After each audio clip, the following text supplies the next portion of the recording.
E nós nos alegramos com essa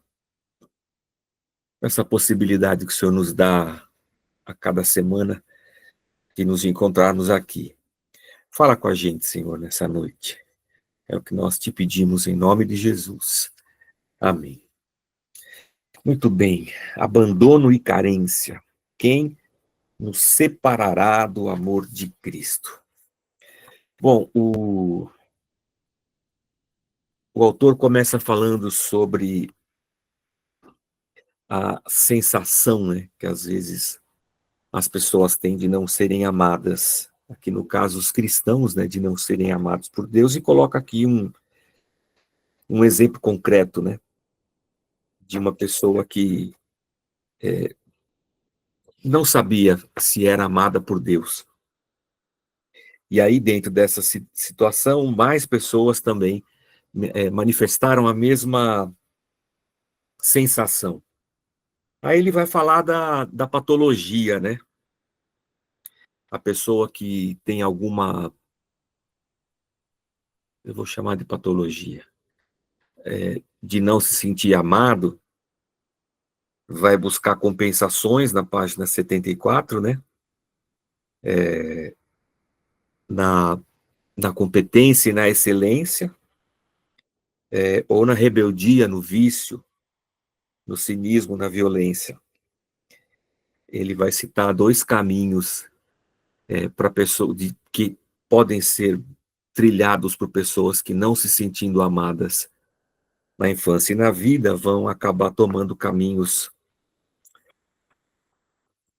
por vezes mais doentios até, né? Mas a grande questão, eu acho, está na página 75, lá no meio da página, como um Deus de amor permite que coisas ruins aconteçam com pessoas boas. Eu acho que essa é uma frase da teologia que ela vai permear a vida de todo mundo que se diz cristão.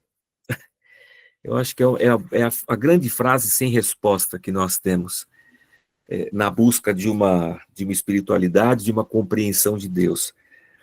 É o que está na boca das pessoas também no mundo, né? Se Deus existe, por que tem tanta gente passando fome? Se Deus existe, por que tem tanta guerra? Se Deus é um Deus que ama, se Deus é um Deus que ama a gente, por que ele deixa a gente passar por tudo isso aí? E aqui ele vai falar, né? Como é que a gente concilia o amor de Deus com o sofrimento humano e a dor? E aí eu vou para o último parágrafo da página 75, em que eu grifei uma palavra aqui. Ele vai dizer assim: no entanto, para Paulo era assim possível viver num equilíbrio saudável entre as tensões e angústias do dia a dia, ou seja, na dor e no sofrimento, e continuar crendo no amor de Deus. Ele escreveu aqui tensões, e eu grifei a palavra tensões, porque, de certa forma, há um paradoxo aqui. Deus ama, mas ele permite o sofrimento. Deus ama e não impede o sofrimento. Eu acho que qualquer pessoa aqui que tendo sido pai, ou sendo pai ou mãe, vai de todas as maneiras tentar impedir o sofrimento do filho, por amor, né? A gente impede o sofrimento de um cachorro. A gente tem um cachorro, a gente faz de tudo para ele não sofrer. Você vai no médico, paga cirurgia, chora, sofre, porque o seu amor pelo animalzinho faz você tentar ao máximo fazer com que ele não sofra. Mas eu acho que o autor aqui fala bem, há uma tensão aí, e essa tensão ela vai sempre existir. Porque por mais que nós encontremos um caminho de fé e de conhecimento, e o livro vai falar isso um pouco lá na frente, eu acho que essa tensão vai estar sempre presente nas nossas elucubrações diárias. Quem nos separará do amor de Deus que está em Cristo? Na página 76. Como nas outras três perguntas anteriores, Paulo não nega que há situações que atuam contra o amor de Deus. Elas existem e estão presentes na vida de todos nós. A pergunta de Paulo não é se elas existem, mas que poder elas têm para nos separar do amor de Deus. Então está aqui a pergunta. Eu gosto muito desse tema, dessa tensão entre o amor de Deus e as dificuldades e as dores da vida, e a possibilidade de nós, mesmo em meio à dor e ao sofrimento, estarmos debaixo do amor de Deus, porque dentro do pensamento neopentecostal e do imaginário dos evangélicos, sofrimento é sempre sinal de alguma coisa errada. O sofrimento é sinal de pecado, é sinal de brecha na vida daquele que está sofrendo, é sinal de, sei lá, de desobediência. O sofrimento é sempre visto como uma punição. O evangélico, por mais que ele se depare com o amor de Deus nas Escrituras, com a graça de Deus derramada, esse pensamento ele vai sempre habitar a cabeça do povo evangélico. Vide a história de Jó, né? Que sofre, sofre, sofre, e ele fala assim, os amigos falam, Jó, você fez alguma coisa errada. Né? Não é possível. Não é possível que você esteja fazendo tudo certo e sofrendo desse jeito. Naquele pensamento, era impossível conciliar essa tensão entre Deus amar e a pessoa sofrer. Porque lá havia um entendimento imediato, assim, da lei, né? Olho por olho, dente por dente. E apesar de Jó ser um relato histórico da época dos patriarcas, e a lei nem está presente ainda, mas esse entendimento de que você faz a coisa certa e em contrapartida você vai ter a bênção de Deus, você faz a coisa errada e em contrapartida você vai ser punido, isso aí está na mente humana, está no ser humano desde sempre. E eu acho interessante porque quando a gente se depara com o texto e com as Sagradas Escrituras, a gente vê que isso é possível. E como o evangélico acha que o mal é fruto de desobediência, do Satanás ou de alguma coisa errada, o evangélico também imagina que existe uma possibilidade ao crente de viver uma vida blindada, de viver uma vida onde o mal não exista. O mal, digo, o sofrimento, a dor, o fracasso, sabe? A depressão, o pânico, essas coisas todas. Há no imaginário, e o evangélico busca por isso, ele busca uma relação com Deus tal que ele esteja blindado do mal, do sofrimento. Ele acha que isso é possível. O casamento pode ser blindado, a sua vida pode ser blindada. É por isso que o evangélico vai buscar a unção com óleo para ficar coberto. A oração do pastor para ficar coberto. Leva a carteira de trabalho para colocar óleo para ele ficar coberto. Leva o óleo para o serviço e passa lá no serviço, embaixo da mesa do chefe, para de alguma forma ele estar ali sendo liberto do mal. Para o olho gordo não pegar ele. E, na verdade, a gente percebe que isso não passa de uma crendice que invade o pensamento cristão, né? A pessoa vai... Eu nem sei onde fecha o corpo. Se é na Umbanda, no Candomblé, se é no Espiritismo. Você vai lá fechar o corpo, você vai lá tomar um passe, você vai lá receber você coloca lá um cordão com umas pedras e você vai ficar com o seu corpo fechado, qualquer coisa assim. E nós evangélicos procuramos esse mesmo tipo de relação e de resultado, achando que é assim que Deus trata as coisas, né? E aí Paulo vai dizer que não, né?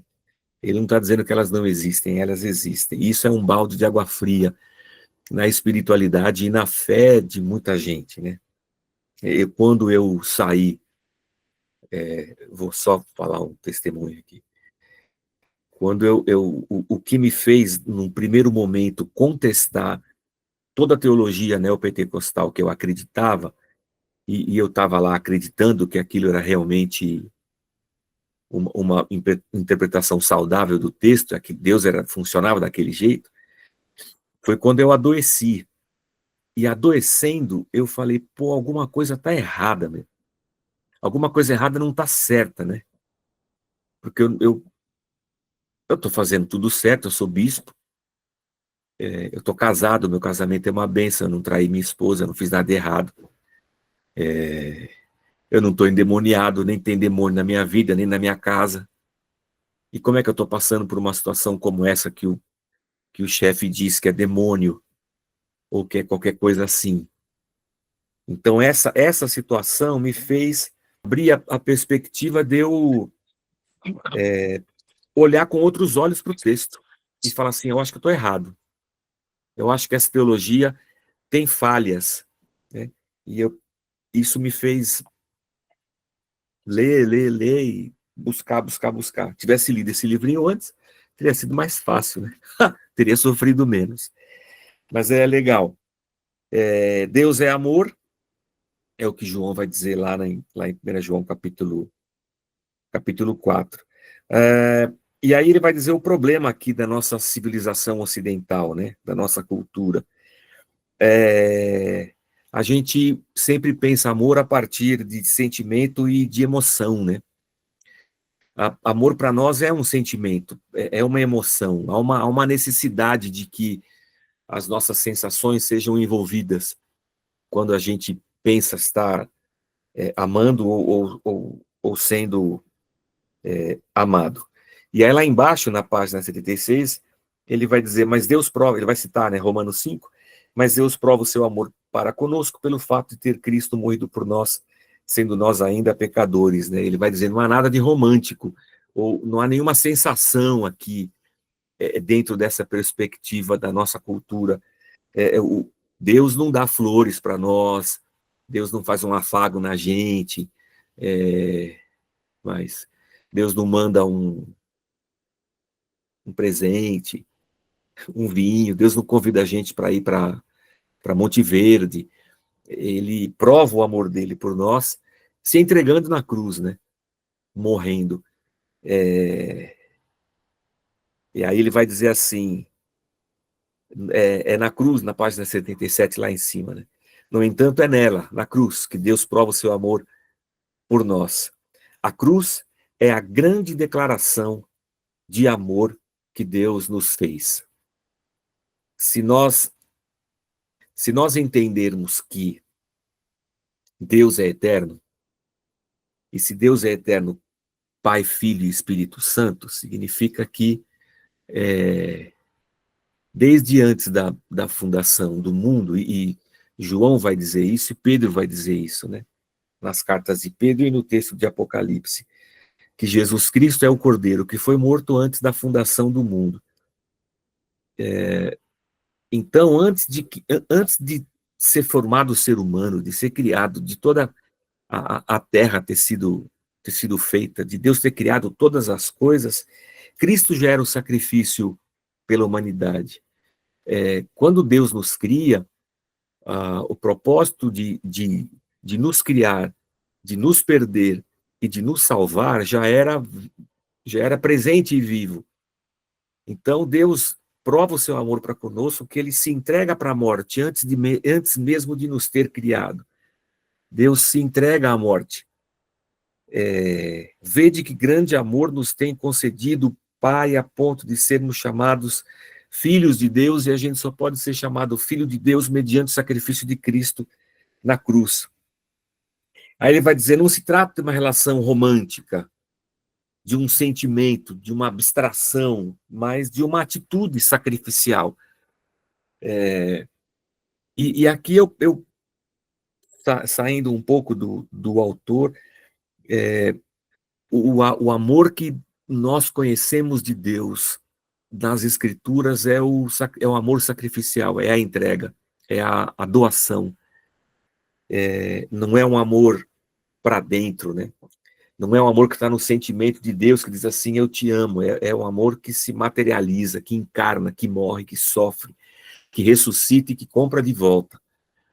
Ele vai dizer lá no final da página 77, o amor de Deus revelado em Jesus é um amor autodoado em favor de nós. Ele se doa a nosso favor. É o seu sacrifício voluntário, sua entrega na cruz e sua promessa fiel de que será nosso Deus para sempre e que seu amor não muda. É a maior declaração que a gente poderia entender, ver e receber de amor. Nosso problema, na página 78, é que o amor, como vemos nas novelas, nos filmes, na literatura, é apenas um sentimento frágil, inconstante. Quem aqui de nós nunca já arrumou uma namorada e depois de algum tempo, dando 2, 3 beijos, você deixou de gostar dela? Aí você fala assim, não gosto mais dessa pessoa. Aí você vai lá e desmancha o namoro. Márcio, você já desmanchou algum namoro? Já. Luiz, você já desmanchou algum namoro? Já. Não é só namoro que desmancha, a gente desmancha casamento. A gente casa, a gente diante de Deus, do Padre, sei lá, a gente promete amor eterno e de repente a gente se dá conta de que alguma coisa errada ali não deu certo. E ele diz aqui uma coisa muito interessante, né? O problema é que no final o amor diz respeito ao que eu sinto e não diz respeito a outra pessoa. Diz respeito a mim, não ao outro. Tem a ver com minhas emoções e não ao bem que eu proporciono ao outro. É um amor egoísta, né? Amor é o que eu sinto. E isso não tem nada a ver com a outra pessoa. Tem a ver com o que eu sinto. Isso é próprio da nossa cultura. Uma vez que o sentimento que eu deixo de sentir, eu deixo de amar. Essa percepção de amor comum em toda a cultura ocidental traz muito sofrimento e frustração, porque todas as vezes que o meu sentimento não é correspondido com um sentimento igual ou maior, eu não me sinto amado. Quando alguém diz que não se sente amado por Deus, está de algum modo dizendo que o amor que ele recebe de Deus está aquém do que ele sente ou espera, mesmo que não saiba definir exatamente esse sentimento ou essa expectativa. Como é que eu posso dizer que eu não me sinto amado por Deus ou que Deus não me ama por causa dos meus problemas, das minhas dores, dos meus sofrimentos, se o Deus a quem eu sirvo é amor? O C.S. Lewis, o escritor, eu confesso aqui que eu tenho muita dificuldade de ler C.S. Lewis. C.S. Lewis não é um... Ele tem um jeito de escrever que eu tenho muita dificuldade de ler, assim. Eu me perco muito, eu tenho poucos neurônios.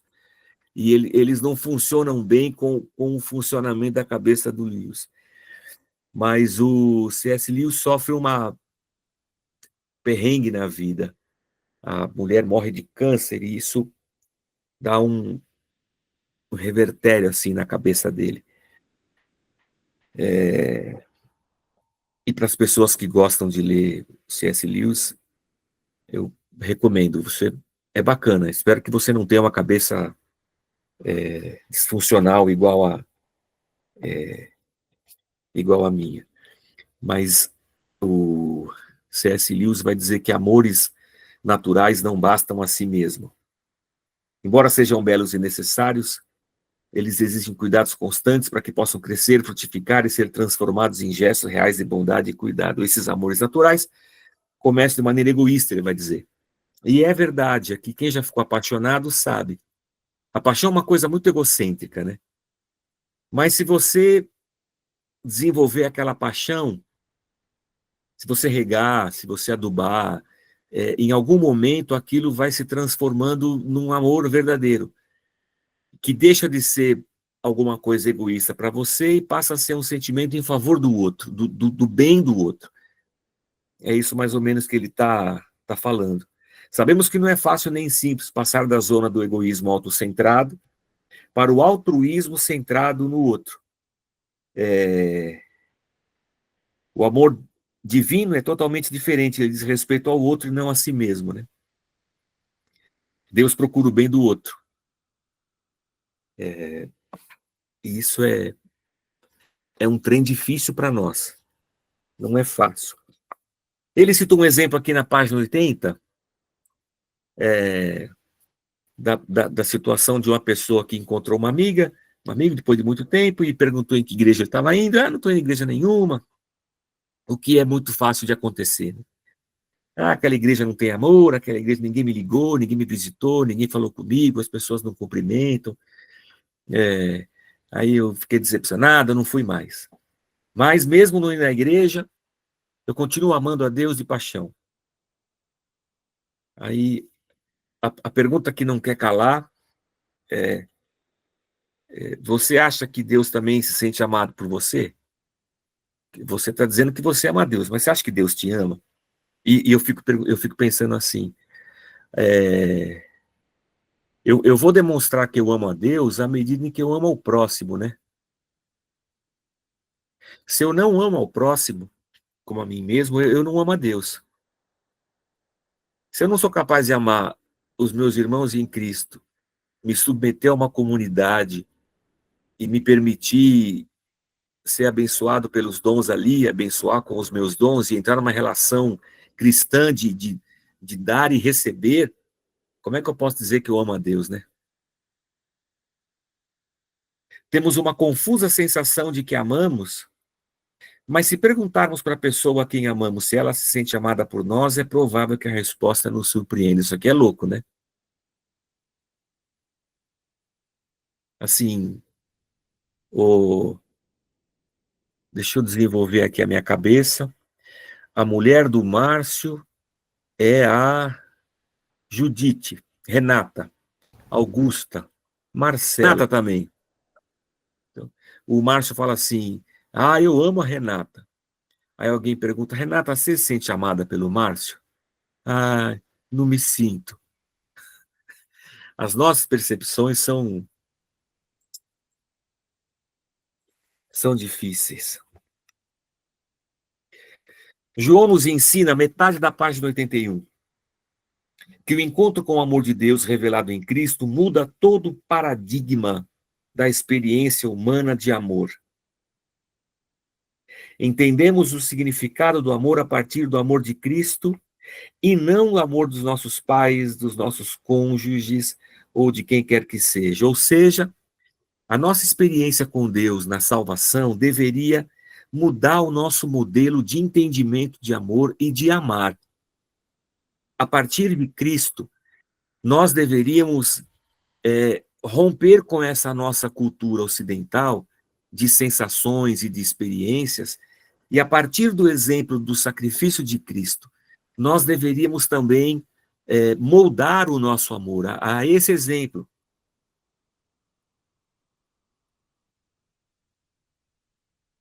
Ontem senti o amor de Deus, hoje não. É uma sensação que depende cada vez mais de mim, do ambiente, do estado emocional, mas não de Deus. Achei interessante aqui o autor falar sobre essa carência que nós temos de nos sentir amados, de nos sentirmos acolhidos, de nos sentirmos visitados por Deus, de nos sentirmos preciosos a Deus. É interessante como a gente acaba sendo manipulado por pregações, por afirmações, assim, Deus está aqui, Deus está dizendo que te ama. Eu vim para cá e estava estudando a pregação hoje, e Deus falou ao meu coração que Ele está derramando um amor especial sobre essa igreja aqui hoje.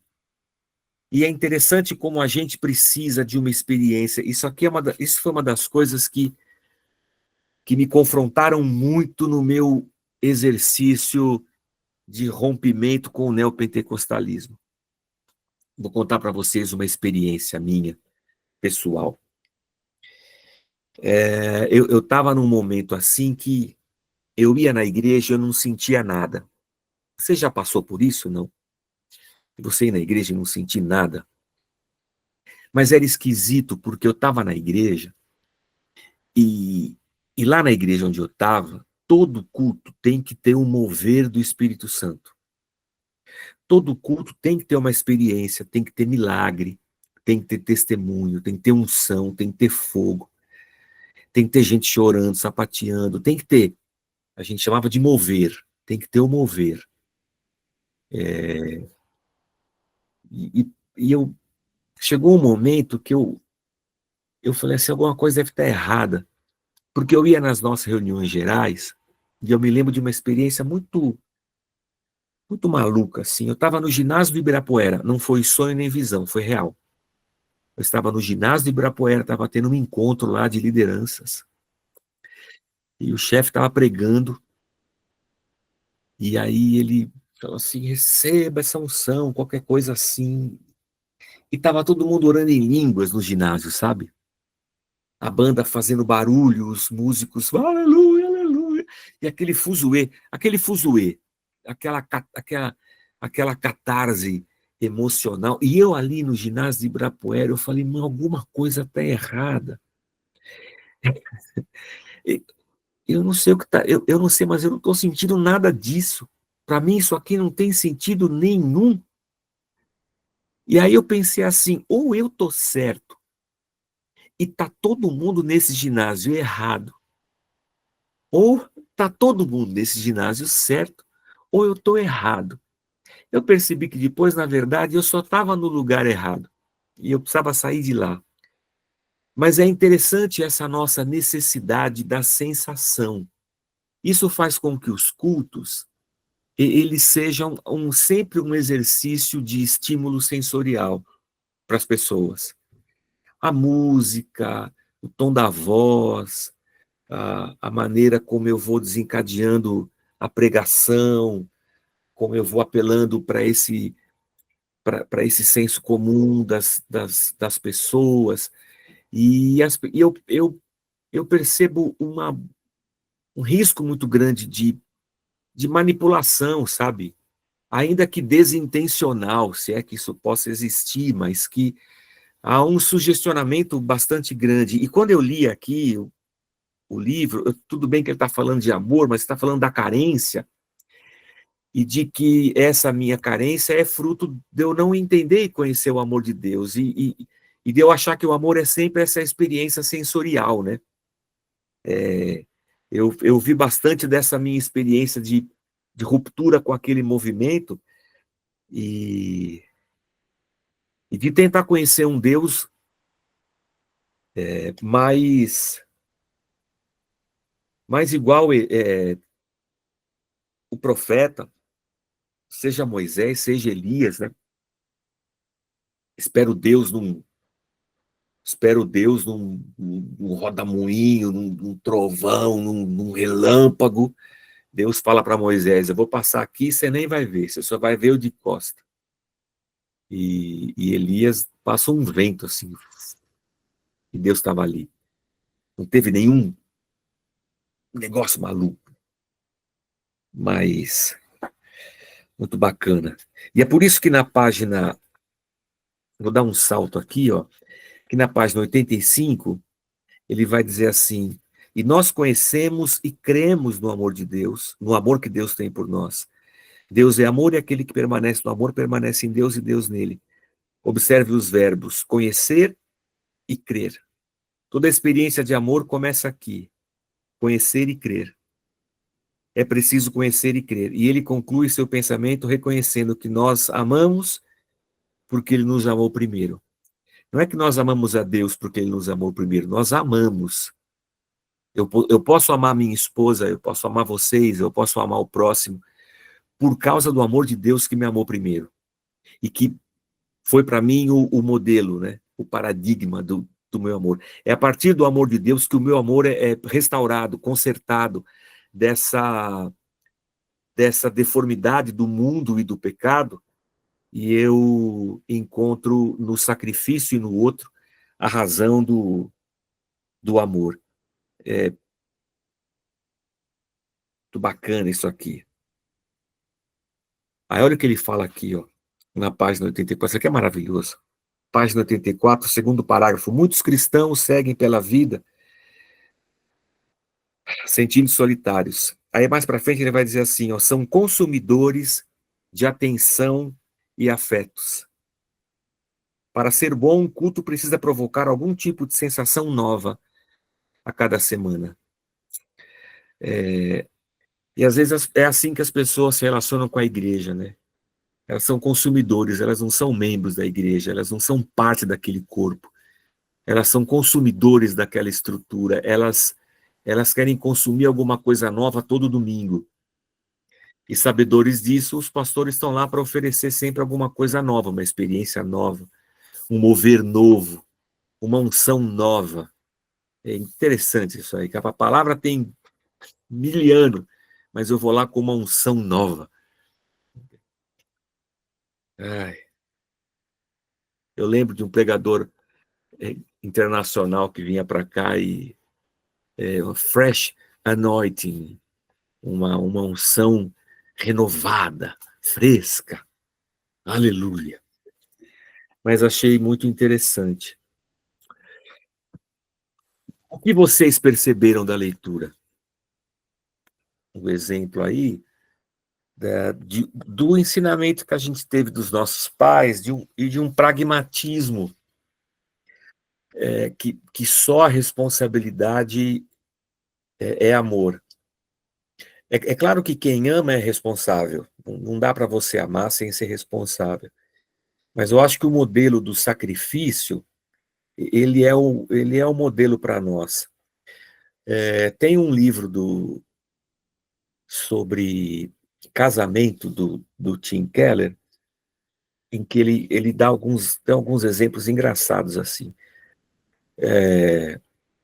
Porque veja bem, o Renata, o Leandro é um cara perfeito. Não, Tem coisas ruins nele? sim, Tem. Nos dias azedo, dia que ele acorda azedo, ele é intragável, é intragável. mal igual a todo mundo, tá? Aí, por exemplo, o Leandro sabe disso. Ele sabe que nos dias que ele está azedo, ele é intragável, ele tem os defeitos dele. Mas aí você vem e você fala assim para ele, Leandro, eu te amo. E quando o Leandro escuta isso, sabedor de todos os seus dos seus defeitos, a vontade seria, não é responder eu te amo também. A vontade seria responder assim, putz, obrigado. Porque mesmo eu sendo quem eu sou, você tem um movimento de me amar, de me acolher, de me suportar, de andar comigo, de cuidar de mim, de uma relação de doação mesmo. Então, eu acho que isso deve moldar o nosso entendimento. Eu não tinha nada em nós para Deus nos amar. Nós éramos só pecado, só destruição, afastamento, rebeldia, mas Deus nos amou sendo nós quem éramos e se sacrificou por nós. Então, nada tem a ver mesmo com um sentimento, mas não vou dizer que o sentimento não esteja presente, né? É o mesmo exemplo que o autor trata, do que o C.S. Lewis fala, né? Você vai de uma paixão egoísta para um amor altruísta. É claro que o sentimento está presente, porque nós somos seres sentimentais. Deus fez a gente com sensação e com um monte de coisa. Mas, para além da sensação, existe uma fundamentação, existe uma doação, existe uma entrega, existe um amor, que apesar de todos os defeitos, eu amo. E às vezes eu já falei isso na igreja, né? Dá vontade, assim, quando a Cláudia diz eu te amo, de eu dizer, putz, obrigado, porque eu não mereço, mas eu recebo e a minha retribuição vai ser amar também. Eu acho que não há exemplo maior e melhor do que o sacrifício de Cristo. para moldar as nossas relações.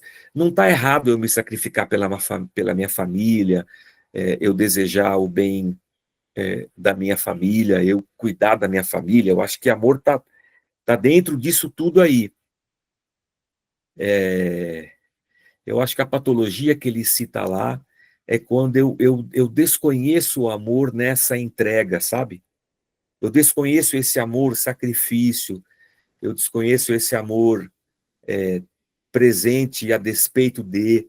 Eu só conheço uma atitude de responsabilidade, que às vezes, dentro das nossos lares, é uma responsabilidade severa, fria, quase que uma obrigação, e que molda dentro de nós um entendimento de amor errado.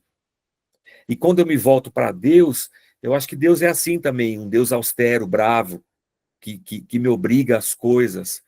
E o que eu apreendi desse amor é ser assim também, é ser austero, responsável e tudo mais. E eu acho que o autor está convidando a gente a encontrar o amor assim, embaixo de todos esses conceitos que nós temos e que nós aprendemos, encontrar o amor de Deus em Cristo, assim, que se entrega por nós. E quando a gente olha para Jesus, que chora por Lázaro, que chora por Jerusalém, cara, Jerusalém crucificou Jesus e ele chora por Jerusalém.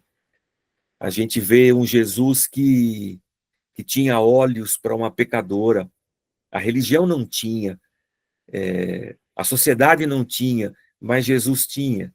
O cara que se assentava com publicanos, com pecadores, que estava numa festa de casamento, festejando, e transformou água em vinho. Um Deus que antes de nós existirmos já se fez sacrifício por nós. Esse amor que ele está muito além dos nossos conceitos humanos, né? Que não é só um sentimento, não é alguma coisa egoísta, mas é a essência do ser de Deus, né? Deus é amor. E isso deve moldar o nosso entendimento, nosso amor, nosso jeito de amar. É bem bacana. E aí é crer e conhecer, né? Conhecendo Deus e crendo que você vai se deparar com o amor dele, que não é a partir de um sentimento fajuto, né? De um conhecimento profundo de Deus. Achei bem legal, bem desafiador, assim, achei a leitura desafiadora. Jesus não se negou a se relacionar com as pessoas, as mais sujas, as mais pecadoras. Quando os fariseus ficaram indignados porque a mulher pecadora tocou em Jesus e ele não estava nem aí, né? Esse amor que se entrega, que se permite, é sensacional. Se a igreja hoje, eu penso, né, se propusesse, se dispusesse e lutasse para amar como Cristo amou, cara, acho que uma revolução ia acontecer, né? Mas a gente padece ainda, nós temos os nossos conceitos, a gente ainda é muito egoísta, muito egocêntrico, a gente sofre ainda à toa, né? Mas há um pouco de pós-modernidade, né, nas suas palavras, mas é próprio da gente, né?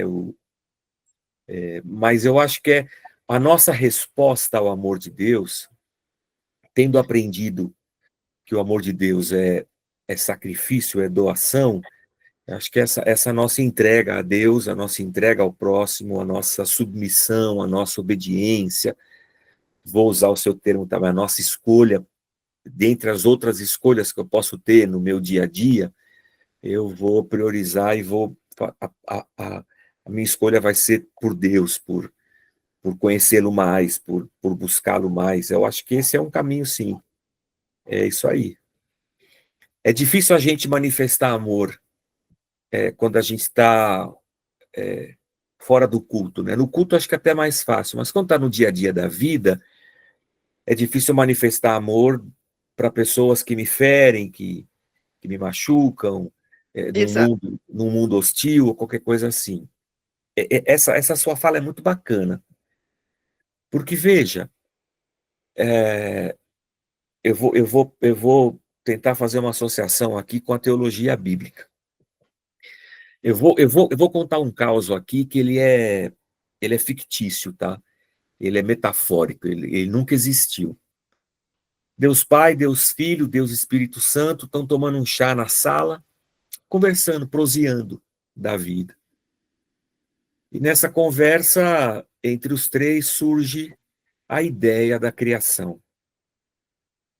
Vamos criar um mundo, vamos criar um ser à nossa imagem e semelhança, e vamos trazê-lo à existência, tal.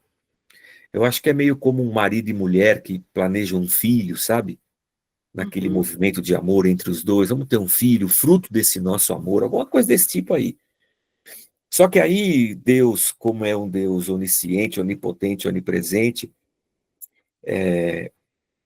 da sua, na sua natureza trinitária, um deles vai dizer assim: putz, mas nós vamos criar o homem, ele vai se voltar contra nós. Ele vai dar ouvido aos seus próprios desejos e ele vai virar as costas para nós. Ele vai desejar o mal, ele vai conhecer o mal, ele vai reproduzir o mal, ele vai criar ídolos, ele vai destruir a criação. Por que motivo criar, né? Se ele vai se voltar contra, se ele vai se autodestruir. Aí Deus prova o seu amor para conosco. Deus fala assim: bom, eu acho que a gente tem que criar. Ele vai se desviar e vai se destruir. A gente mergulha na destruição, a gente padece lá com eles e a gente traz eles de volta. Esse conversa entre Pai, Filho e Espírito Santo. Nós vamos criar, eles vão se voltar contra nós, a gente desce lá, mergulha, encarna, ama, ensina e traz de volta. Eu acho que é mais ou menos por aí. Não foi Deus que levou a gente ao pecado, nem Deus que produziu tudo isso. Eu acho que Deus nos cria com liberdade e com amor. O ser humano se volta contra Deus e assim mesmo Deus se entrega para nos resgatar. Isso aí é a base da nossa fé, né? Da nossa fé cristã. A nossa fé cristã está sustentada sobre isso. Deus criou, nós nos desviamos e o mal entrou na nossa existência e no mundo criado por Deus, mas Deus vem aqui nos redimir. Aí eu vou continuar tentando responder você. Como amar nesse contexto? Como é que a gente pode no dia a dia? Eu, eu vou dizer para você, a gente não pode. A gente não consegue. A gente só consegue porque Deus é amor e há uma fagulha dele dentro da gente. A humanidade foi criada à imagem e semelhança de Deus. E eu acredito que mesmo esse ser humano que se desvia, alguma coisa de Deus está lá dentro de todo mundo, porque todo mundo foi criado à imagem e semelhança de Deus.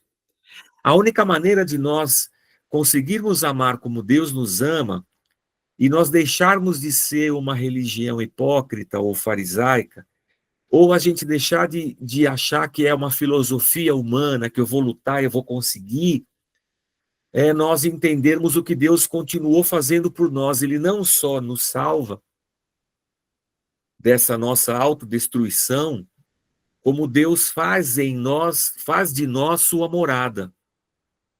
E Deus, então, habita dentro da gente, como ele habitou no meio do povo no deserto, numa coluna de fogo, numa nuvem, numa coluna de nuvem e numa coluna de fogo, como disse a Sueli. Deus agora vem habitar dentro da gente, através do seu Espírito. A grande questão, eu acho, Rosane, a grande questão é só um cacuete aqui. A questão é que nós, igreja, olhamos para o Espírito Santo e achamos que ele é aquela coisa de poder que a igreja ensinou para a gente. É fogo, é poder, é unção, é milagre, é revelação, sabe? É profecia, aquelas coisas todas. E nos esquecemos que o Espírito Santo é a pessoa de Deus em nós, que constantemente está provando a nós que Deus nos ama. E diante da minha incapacidade de amar o próximo, de responder com amor, de agir com sabedoria, eu vou clamar a esse Espírito Santo, não para ele me dar poder, nem para ele me dar revelação do CPF do meu vizinho. Eu clamo a esse Espírito Santo para ele mudar a minha vida, porque eu não me aguento, porque eu não consigo. Eu não consigo atender o telemarketing da Vivo sem me irritar. Sim. Eu vou dizer, putz, Deus, molda a minha vida, me transforma. Há um movimento, como eu preciso modelar o meu amor ao amor de Deus, e eu percebo que eu não consigo, há um movimento aqui de quebrantamento, de entrega, de obediência, de escolha, talvez, como disse a Sueli, de eu dizer assim, Senhor, o meu ímpeto é berrar, gritar, é agredir. E talvez eu vá fazer isso, mas eu vou me arrepender e vou continuar clamando, Deus, vai me moldando. E eu acho que a presença do Espírito Santo de Deus em nós é essa presença modeladora. Ela vai transformando a gente. E acho que esse é o nosso caminho cristão, essa é a nossa jornada cristã, esse é o nosso desafio. Mas a gente vive dois extremos, né? Um lado de um extremo de um Espírito Santo poder carismático, o outro lado, o outro oposto, uma igreja fria, morna, gelada de mármore, e quando a gente tem que ter um relacionamento com esse Espírito Santo no sentido de, Senhor, me ajuda, de dentro para fora, me ajuda. Eu gosto muito, Rosane, de um exemplo de um professor meu no seminário. Ele deu o exemplo do funileiro, do serviço de funilaria de carro. Eu fico vendo vídeos, às vezes, no YouTube, parte da minha distração, de homem arrumando o carro, batida de carro, sabe? E ele falou assim, que o serviço do funileiro é pegar a lata amassada, né? Aí ele coloca um molde por dentro de ferro e com o martelo ele vai batendo aqui fora para moldar essa lata torta com o ferro que está lá dentro. E ele falou assim que Deus faz assim. O Espírito Santo é esse molde, esse ferro modelador dentro da gente. E as circunstâncias da vida são um martelo que vão batendo na gente e nos moldando, nos conformando à imagem e à semelhança de Deus e de Cristo. Então, é difícil, porque a gente sofre com isso, a gente não se...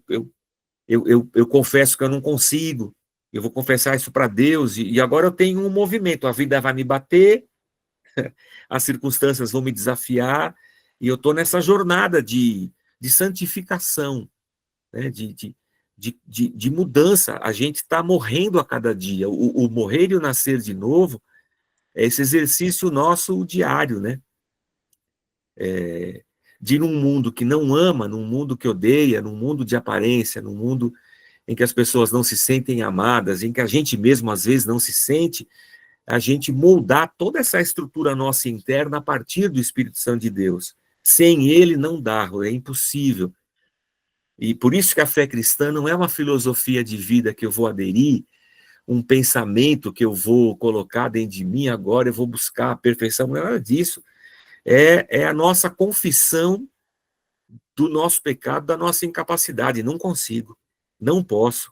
E ainda assim, Deus me amou. Mas se Deus me amou assim, sendo eu quem eu sou, eu deve ter um jeito desse amor dentro de mim, e desse Deus dentro de mim, me moldar ao ponto de eu também conseguir amar o outro. A religião não consegue, por isso que fariseus e mestres da lei não conseguiam amar o diferente, a pecador, o publicano. Mas aí vem Cristo e ele é o oposto da religião. Ele é o oposto de tudo. E ele ensina para a gente o caminho. Sem o Espírito Santo a gente não consegue, sem Deus a gente não consegue, sem essa consciência da nossa falibilidade. É igual um marido para a esposa vai dizer eu te amo, eu vou dizer, pô, é impossível me amar, porque eu sei dos meus defeitos. Quando eu estou apaixonado, eu falo eu te amo, mas estou falando bobagem, né? Eu estou falando, eu nem sei, é só aquela paixão, aquela coisa que a gente perde até a fome. Mas agora que a gente está 10 anos juntos, e a pessoa comeu já quilos e quilos de sal comigo, e ela já ouviu os meus rampantes de ignorância, seja lá o que for, e ela diz, eu te amo, eu só posso dizer obrigado. É por isso que eu vou me jogar diante de Deus todo dia e falar, Deus, obrigado. Que outro sentimento pode haver dentro de mim, senão de gratidão a Deus? E o desejo de ser a imagem dele aqui na Terra. Cara, eu quero amar assim também. Eu quero acolher desse jeito, eu quero me mover nessa, vou usar um termo esquisito aqui, eu quero me mover nessa unção, sabe? Nessa presença.